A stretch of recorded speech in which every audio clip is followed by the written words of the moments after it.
Esto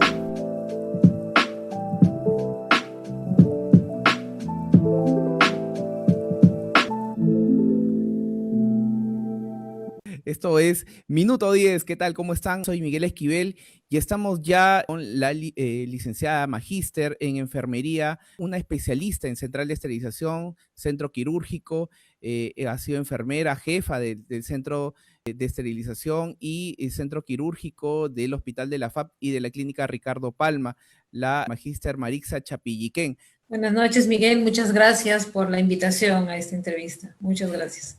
Licenciada Marixa, ¿cómo nació? ¿Por qué enfermera? Cuéntenos, ya un poco retirada de la parte asistencial, pero ahora en una labor más científica, más de consultoría y ver cómo ha evolucionado, ¿no? ¿Cómo nació esa vocación, licenciada?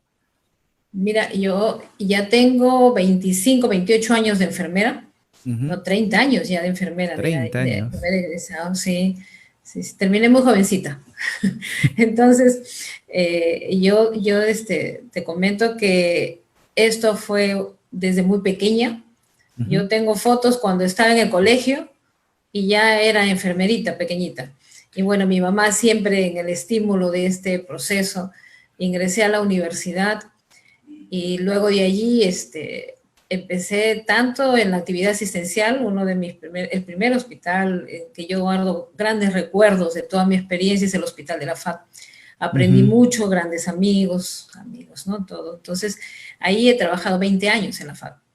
Y después de 20 años tuve la oportunidad de irme a la clínica Ricardo Palma, donde Ujú. también fue una gran experiencia, los procesos.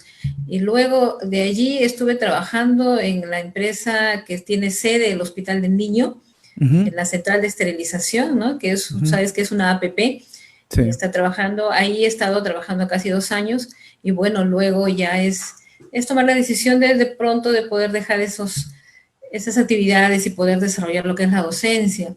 Sucede que yo he enseñado en la universidad muchos años, he Ujú. enseñado casi 18 años en la universidad.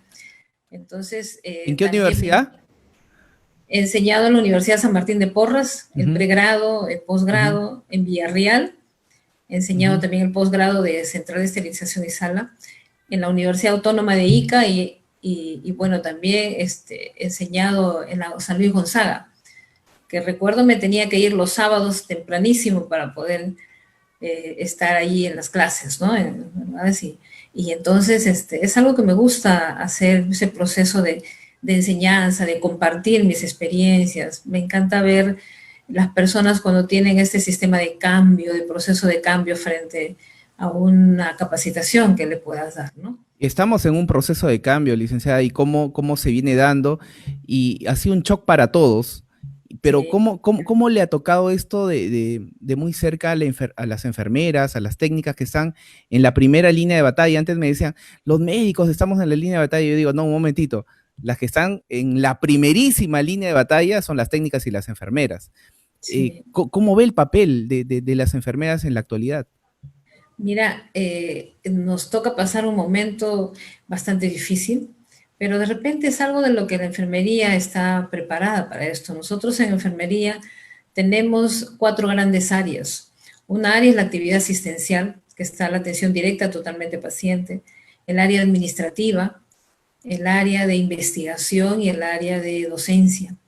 Entonces, estas 4 áreas son desarrolladas por la enfermera y por supuesto siempre con el gran apoyo que es el técnico en enfermería, ¿no? Con el que realizamos las actividades. Y cierto, la enfermera está dentro de todo su proceso las 24 horas con paciente, ¿no?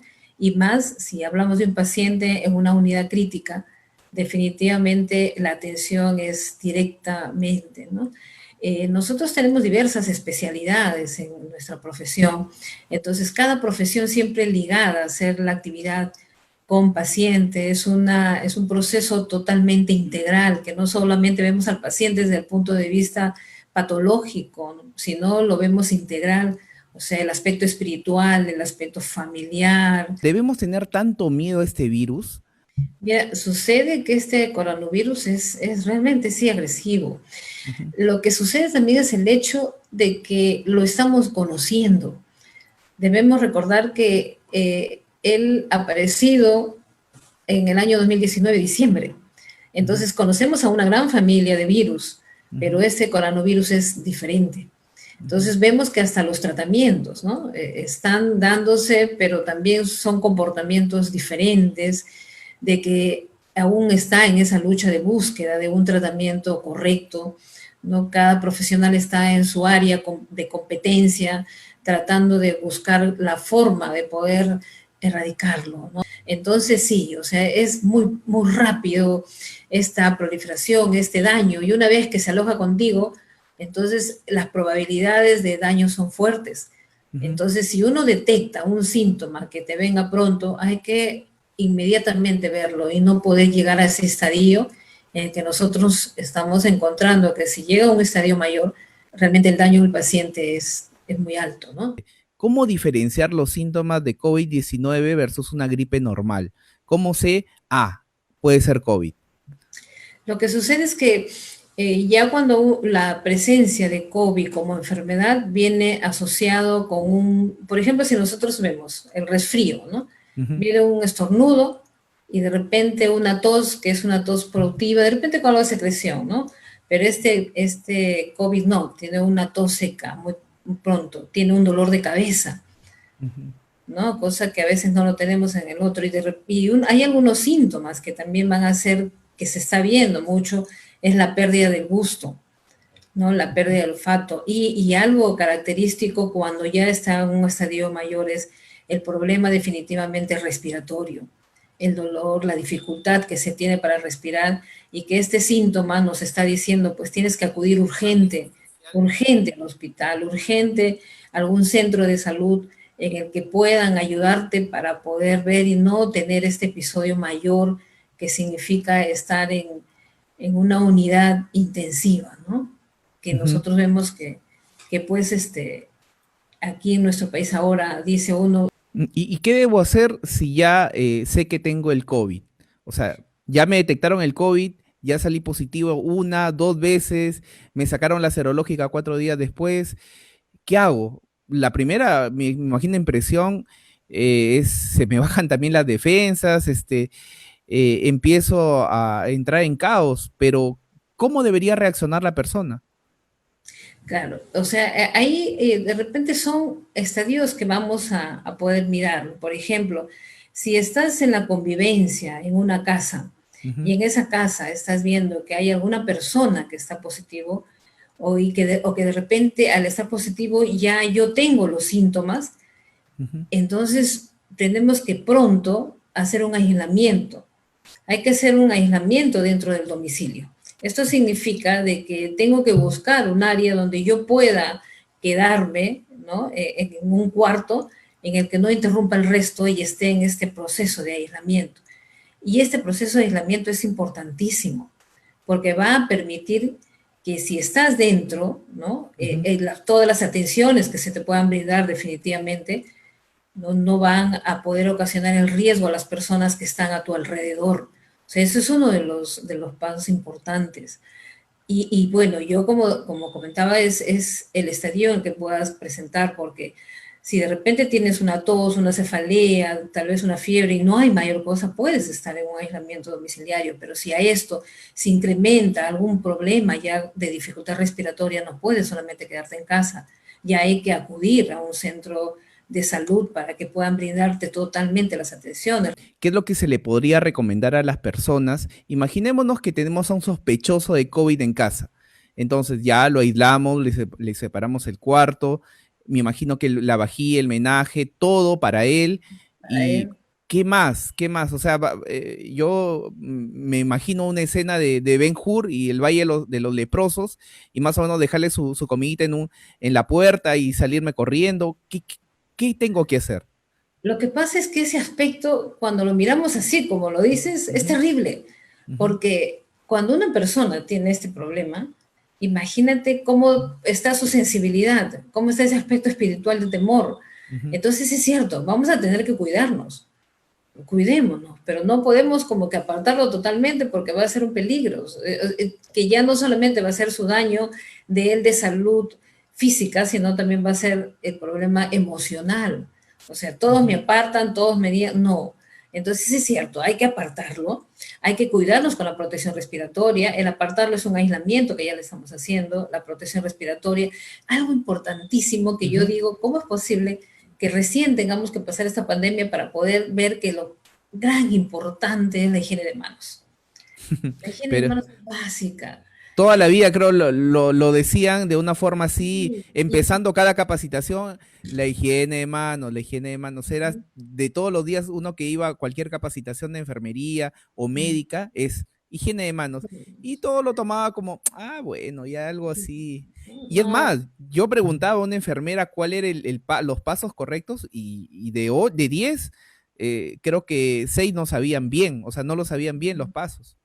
claro, mira, en lo que es higiene de manos se ha trabajado mucho y se considera pues que eso te puede evitar un 60, 68% de riesgo de infecciones. Entonces, Ujú. tienes que higienizarte las manos y se ha hecho todo un protocolo, pautas, cosas a nivel de la Organización Mundial de la Salud para poder erradicar esto, ¿no?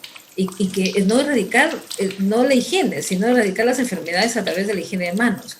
Entonces, ya en la higiene de manos hay hasta un día que es Ujú. característico en el año, higiene de manos, y se hace todos los procesos que correspondan. Se cambió bastante en esto, colocar el alcohol gel, el agua y jabón, el papel toalla, el cambio de cultura. Pero lamentablemente no había adherencia. Habían instituciones que tenían de repente un 30% de adherencia, cuando deberíamos tener tal vez un más de 70%. Ujú. Pero en este momento todos hablamos de la importancia de la higiene de manos, pero la higiene de manos tiene una técnica, como tú decías, ¿no? Ujú. Porque si yo hago solamente en este lado, lo tengo acá, pero yo tengo que trabajar con todo, con todita, Ujú. ¿no? Con la técnica completa, porque si no tengo la técnica completa de la higiene de manos, acá voy a lavarme, pero no acá. Ujú. Entonces vamos a tener los genes, por eso que ahora se habla de muchas técnicas en las que tú puedes evaluar y puedes decir bien, muy buena higiene de manos. Entonces Ujú. la higiene de manos es un punto importante, básico a poder tener. Higiene de manos, el aislamiento respiratorio, la protección respiratoria, el caminar con las personas y siempre estar a una distancia, ¿no? Un Ujú. distanciamiento en el que debamos estar. Y bueno, los otros que ya van a hacer los tratamientos, la ingesta de líquidos, el tratamiento médico que te van a dar después de que ya te han hecho una evaluación totalmente, han encontrado ya el diagnóstico positivo a esta enfermedad y con todo el tratamiento que viene, dependiendo del grado en el que te encuentres, ¿no? Que eso totalmente la parte médica es la que va a dar ese Claro, tratamiento. lo que recomiendan, el Estado peruano recomienda 1 metro de distancia, pero a nivel mundial se está recomendando 2 metros. O sea, lo recomendable es 2 metros de distancia. Se está recomendando a un paciente positivo que no tiene muchos síntomas, líquidos, mucha proteína y descanso total, ¿no? Al menos los 15 días. Es básico. Exactamente. No que yo me voy a tomar mi acitromicina, bueno, eso bajo prescripción médica. Y otra cosa también importante que usted ha dicho, es el tema de las manos. Nosotros contagiamos o digamos, llevamos la contaminación no en los pies. La OMS no te habla de que el virus está en la planta de los pies, sino está en tus manos. ¿Qué tan desierto es esto? Lo que sucede es que algo importante que veamos, y muy bien lo que has dicho, Ujú. de que el germen no va a brincar. El germen va a ir porque lo transportamos. Ujú. Entonces, este medio de contaminación que se llama contaminación cruzada, ¿no? Ujú. Esta contaminación cruzada se va a dar de esa forma, de que yo transporto el germen. Entonces, lo básico es la higiene de manos, ¿no? Por ejemplo, hay muchas personas que colocan, y yo veo que cuando ingresas al mercado dicen guantes, no ingresas si no tienes guantes y no tienes mascarilla. Pero Ujú. con ese guante han comprado todo, han llevado, no se lavan las manos y siguen con ese mismo guante, transportan su coche, transportan sus bolsas de repente ya del mercado y ahí están llevando los geles. Entonces el guante a veces es la falsa seguridad, ¿no? La falsa seguridad en que digo, estoy protegido, sí, estás protegido, pero estás haciendo contaminación. Entonces es la higiene de manos. Después es lo de la lejía. Ya de pronto ha ido quedando un poco ya sin uso, pero aún todavía hay instituciones en las que están determinando que se debe hacer el baño, ¿no? El baño. Tú vas, antes de ingresar, pasas primero por el chorro de lejía. Y la lejía, pues, ¿a qué porcentaje la estás echando? No se Entonces, sabe.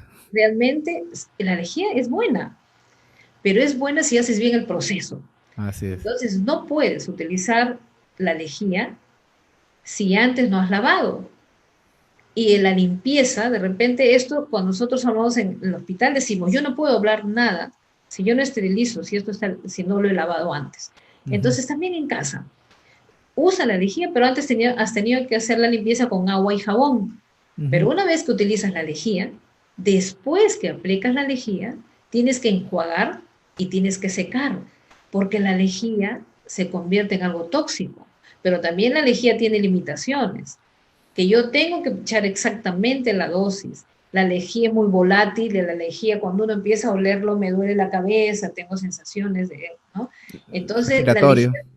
es inactiva frente a materia orgánica, como lo decimos, ¿no? Por eso es requisito indispensable lavar, lavar. Claro, yo veo a muchas empresas ahora que están desinfectando con lo que es pues pulverizando con estas máquinas, con estas bombas y utilizando lejía. Yo siempre pregunto, pero ¿ya has limpiado todo? ¿Has limpiado paredes? ¿Dónde tú estás pulverizando? No. Entonces, prácticamente estás echando el agua, estás echando agua y no estás echando lejía porque se está inactivando con la materia orgánica. O sea, estás eh, gastando energía por las puras porque estás echando agua a las paredes. Energía y costo, y Sí, tiempo, y ujú, exponiendo en riesgo a las personas, ¿no? Lo que sí, pasa es que, como decías, hay mucha, de repente mucha comunicación, mucha publicación, mucha publicidad, pero es momento también de ir depurando, ¿no? sí. Y de todo, Vamos develando mitos, ¿no? claro, y de todo voy a hacer bueno, porque de pronto tenemos tanta información, y es Ujú. información buena, pero también hay información negativa, ¿no? Tantos te pasan el WhatsApp cargado de tanta comunicación, Ujú. que verdad, a veces uno siente ya tantas cosas de superación, preocupación, ¿Y y usa esto, usa el otro, toma esto, toma el otro. cuál ha sido de repente lo que le han pasado a usted por WhatsApp que ha visto y se ha reído y dicho, oye, esto no se pasen, ¿cómo van a estar recomendando estas cosas? ¿Qué es lo que más curioso? Ay, A ver. hay de tantas cosas que han pasado, ¿verdad? Pero a mí me preocupaba mucho cuando decía que tenías que obligatoriamente rociarte con la lejía. Yo Ujú. lo veía tan peligroso, y mira, no estamos muy cerca a lo que pasó en un país no cercano, pero en el que daba indicaciones de que podamos utilizarlo, y mira toda la toxicidad que pudo producir en las personas, ¿no? Sí. Y hay estudios, la lejía te cae a la vista y eso es totalmente irritante. Ujú, Entonces son cosas que de pronto se hacían por el temor, y ahí lo que yo decía desde el inicio, la falsa seguridad. ujú, Yo quiero protegerme y todo lo que me digan que me tenga que proteger lo voy a hacer, ujú. porque tengo miedo, ¿no? Porque es eso, tengo miedo, mira lo Es que el pasa, miedo, mira cuántos muertos, mira cuántos... Entonces todo lo que tú me digas yo lo voy a hacer, porque tengo claro. miedo. Todo lo que yo tengo a mano es posible, como en algunos hospitales hemos visto, y esto es real, que mezclan lejía con amonio cuaternario, si tienen alcohol, lo meten alcohol, si tienen cal soda, y hacen una mezcla y con eso piensan que ya con eso van a estar inmunes. Y no saben que obviamente cada desinfectante pues es en su lugar, en su tiempo, y si lo juntan, obviamente se van a inactivar Una y, sustancia, y no van a hacer nada prácticamente, ¿no? O sea, es claro. gasto de plata y dinero, gasto de plata y de tiempo. Y nosotros, por ejemplo, hablamos mucho en el hospital, las que son las barreras de bioseguridad, y un principio claro, Ujú, ¿no? Que todo paciente es contaminado. Entonces, ¿qué nos dice esto, no? Que tú debes trabajar a todos con riesgo, inclusive COVID, ¿no? Y claro. ahora estamos con COVID, mañana aparece otra, ¿no? Dios permita que no, pero, o sea, tenemos que partir de ese concepto. Todos es de alto riesgo, por lo Ujú, tanto, todo lo que tengas, tienes que tomar todas las medidas de precaución que las conoces, tus barreras ujú, de protección y guiar tus protocolos, porque también eso es lo que sucede, ¿no? De que esta falsa seguridad son 10 pasos y yo digo, no, mejor 10 no, mejor le pongo 12, mejor le pongo 9. Ujú, Y al disminuir o aumentar esos pasos, vienen a ser las falsas seguridades y que te llevan a hacer procesos no correctos con riesgos a tu ujú, salud, al ambiente, ¿no? Porque también es al ambiente, también hay contaminación ambiental, al ujú. ambiente, al paciente. Y bioseguridad dice, protege a tu compañero, protege a tu familia, protege al paciente, ¿no? Protege al medio ambiente y protégete tú mismo. ¿Qué es lo que sí o sí debo tener para salir? Porque le comento, ¿no? Yo he estado saliendo últimamente un poco más que antes y he estado viendo pues a personas completamente con mamelucos, ¿no? O sea, si antes yo a veces criticaba a algunas médicos o enfermeras que salían con su bata o salían con su simple, con el que están en centro quirúrgico y salen a la calle, ¿no? A comprar un periódico, a la esquina, salían así con lo que, con el mismo, a veces casi con lo mismo que están en el centro quirúrgico central. Yo veo también cómo vas a salir con un mameluco. Es bueno salir con un mameluco impermeable, con botas especiales, con una máscara de filtros de gas que veo ahora que no son, si son, no sé si son las más adecuadas, con qué es lo que debo yo colocarme para salir a la calle y estar seguro contra el COVID. Lo que sucede, eso se llama las barreras de protección. Uh -huh, Estas barreras de protección se van a colocar dependiendo las actividades que vas desarrollando. Por ejemplo, esos mamelucos, si hablamos de un ambiente hospitalario, van a ser en el lugar que tengas la exposición a aerosoles, ¿no? Entonces, hablamos de una protección física, de una protección de cara, de una protección de tu cuerpo completo, ¿no? Entonces, estas protecciones van a tener diferentes. O sea, si me preguntas, porque ¿cómo voy a ser yo que estoy en la calle, que no soy trabajador de salud, ¿no? O de repente estoy en la calle, ¿cómo me voy a proteger? Entonces, dicen, protección respiratoria, una mascarilla para que puedas caminar, uno, y lo otro que te dice también que lo que tienes que tener son las distancias social de 1,5 metros a 2 metros, ¿no? Dos, y la higiene respiratoria, o sea, si vas a tener tos o algo, la protección respiratoria, ¿no? Entonces, la higiene de manos, básico. uh -huh, Entonces, estamos hablando de personas que están en casa y van a salir. Si vas al mercado, tu protección respiratoria, que es tu mascarilla. ¿Y qué uh -huh. mascarilla? Puede ser tu mascarilla quirúrgica, ¿no? O unas mascarillas que comúnmente se dicen que son las de odontólogos, que son las mascarillas cóncavas y que tienen solamente una cinta, ¿no? Uh -huh. Va a ser esa mascarilla. Y Y, también vemos, uh, pues, que el Ministerio de Salud también ha dado el uso de mascarillas de tela. comunitarias que se llaman, ¿no? Lo que sucede es que las mascarillas tienen unos requisitos, Uh -huh, ¿no? No hay que denominar los requisitos, pero es todo una gama que tú tienes que conocerlos para poder ir trabajando. Porque dice, la mascarilla es respiratoria, me va a proteger contra el ingreso. Por lo tanto, tiene que tener filtros.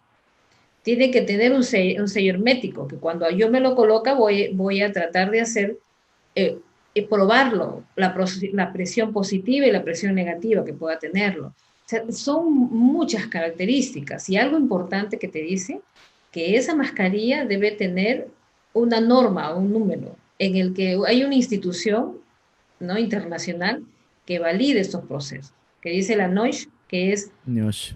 todo lo que es la protección respiratoria y seguridad laboral. Uh -huh, Entonces, como te digo, son varios requisitos. Entonces, durante la prueba te va a determinar si es un material que cumple y está con esos requisitos de garantía de brindarte la protección segura, ¿no? Entonces, por eso nosotros vemos que, o sea, hay muchas instituciones, muchas personas que tienen la exigencia de que les puedan dar las barreras que son correctas para ese uh -huh, proceso. En este momento, las mascarillas N95, que son las que se circulaban en el mercado, no hay, aunque sé que hay, están vendiendo con mucha están, restricción, uh -huh, ¿no? Muy pocas con mucha restricción, uh -huh, son el precio muy elevado. La Organización Mundial de la Salud ha dado algunas pautas para estas limitaciones que tenemos frente, pero realmente dice hay que rehusarlas, ¿no? Y ese reuso realmente es un riesgo. Pero también partimos del concepto, si yo voy a rehusar algo, tengo que lavarlo. Y uh -huh. lavar una mascarilla se daña totalmente, ¿no? Entonces, Ah, sí, se recomienda lavar, eso no no, sabía. no, no se recomienda, no se recomienda, no se recomienda lavar. ¿Ya? Si Ujú. yo lo voy a lavar, voy a destruirla. Claro, No, obvio. no, no se recomienda lavar, no te dice, pero uno sabe que todo cosa que yo voy a poner a la máquina de esterilización, tengo que primero bajar la carga microbiana y la carga microbiana la voy a bajar a través de un proceso de limpieza, Ujú. ¿no? Eh, yo creo, Entonces, yo creo que alguien me decía lo más recomendable y lo que se debe instituir por un tema hasta de ecológico, porque imagínense, se van a masificar las mascarillas si esto dura hasta mediados del próximo año. Entonces, yo no voy a estar gastando plata en una mascarilla, digo, cada 3 días o cada 2 días si es una quirúrgica. Entonces, lo más recomendable es o hacerte tu mascarilla o comprar una lavable, también con todas las exigencias que se tiene que hacer, ¿no? Entonces, ¿qué es lo más recomendable? Porque he visto que está aumentando también en Europa el tema de la contaminación de las mascarillas descartables, se están viendo ya en los océanos, ¿no? Imagínense, ya un poco combatimos el tema de las bolsas y ahora empezamos a combatir el tema de las mascarillas descartables, los guantes y todo el material de protección que antes salía de un hospital, pero ahora no, son desechos comunes y que claro, pueden contaminar. O lo, sea, lo que, ¿cuál sería lo más recomendable? lo que sucede es que esta pandemia te lleva a ver residuos Ujú, y sabemos que al colocarse una barrera de protección hay barreras que van a ser reusables y hay barreras que van a ser descartables. ujú. Una barrera que la vas a volver a reusar o reprocesar, por ejemplo, es un lente, las caretas, ¿no? Pero los mandiles no, no los puedes reusar. Entonces, la cantidad de desecho está creciendo, Ujú, está creciendo. Y este crecimiento te está llevando a tener más residuos sólidos contaminados, ¿no? Sí. Entonces, pero las mascarillas tienen que ser descartables. De repente en casa, tal vez las mascarillas sí las puedes lavar, lo que dicen, ¿no? Ya, ten tu ujú. mascarilla de tela, pero tienes que lavarla, no las vas a colgar, tienes que Sí, lavarla y bien lavada, ya.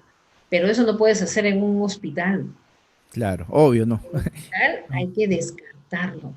Ujú, ¿Cómo lo lavas? Ahí no se puede lavar, no se puede extender. Entonces ahí tenemos ya la cantidad de carga y nosotros no tenemos un paciente, son muchos pacientes y la ujú, atención es continua. ujú. Y llegan por turnos, las personas por turnos, si se tienen que cambiar todo, dejar, volver a cambiar. Entonces, definitivamente, esta enfermedad nos está haciendo de que los residuos sólidos estén en incremento. Hay que recordar las formas de transmisión, eso es importante. Ujú, Esto nos lleva por ejemplo, a salud, a poder mirar ese aspecto, ¿no?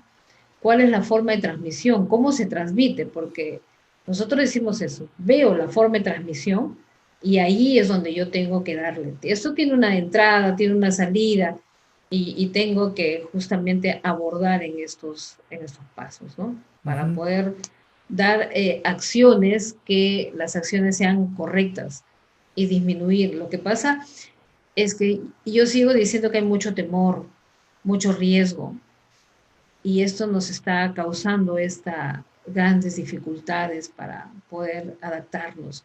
Hay que, como decía algún médico, parece ya muchos estamos ya con la enfermedad, ¿no?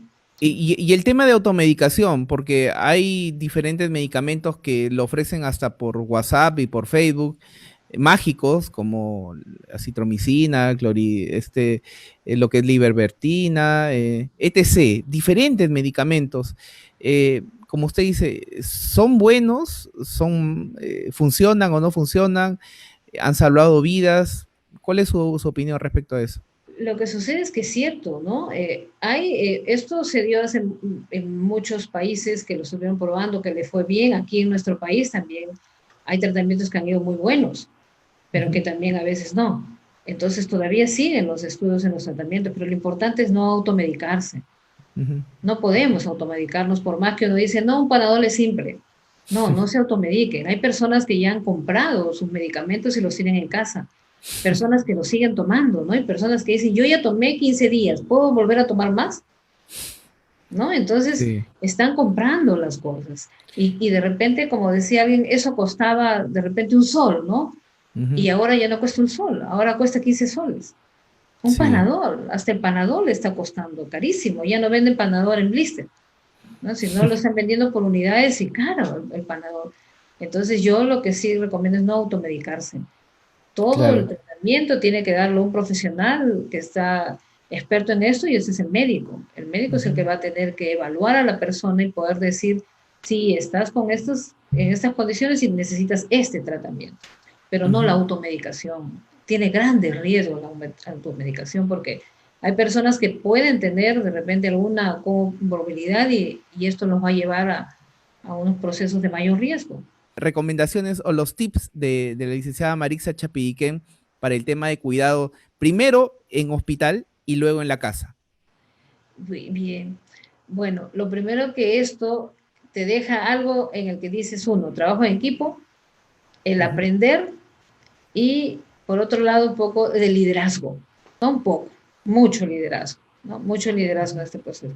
Si estás en el ambiente hospitalario, tenemos que recordar mucho la cadena epidemiológica, la historia natural de la enfermedad y cómo se origina el COVID y recordar que todo lo que nosotros tenemos en el proceso es de alto riesgo, todo es contaminado. Por lo tanto, tenemos que tratar así a los pacientes. Es un gran riesgo, ¿no? De repente algunas colegas dicen, sí, tal vez tú dices o alguien dice porque no está en el campo y no sabes cómo son esos temores, pero veamos cómo es ese proceso de contaminación y dar todas las barreras, todas las precauciones frente a eso. No exagerar, pero sí hacer lo correcto. Tenemos que llevar las guías, ¿no? Unas guías y trabajar con esas guías, estar supervisándote. Se considera que, por ejemplo, solamente el hecho de colocarte barreras y retirarte, debe haber una persona que te esté observando que lo haces bien. Porque de lo contrario, el retirarte mal, vas a hacer la contaminación cruzada y los gérmenes los vamos a pasar a otro lado, ¿no? ujú. Entonces, realmente desde donde estoy, darles el agradecimiento porque están haciendo tanto, exponiendo mucho para poder erradicar esto, ¿no? Ujú. Mi reconocimiento grande, no solamente a las enfermeras, a todo el equipo de salud, a todo el equipo de salud, profesionales, no profesionales, personal administrativo que también está en estos procesos, Ujú. y ya, seguir adelante, ¿no? Eso dice, nos formamos para esto y vamos Ujú. ahí.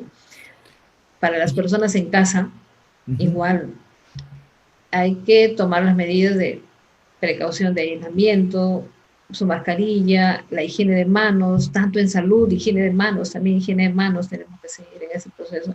No a la automedicación, el aspecto, no solamente veamos el aspecto físico, sino también veamos en ese aspecto espiritual, ese aspecto de sentimiento que también nos está llevando.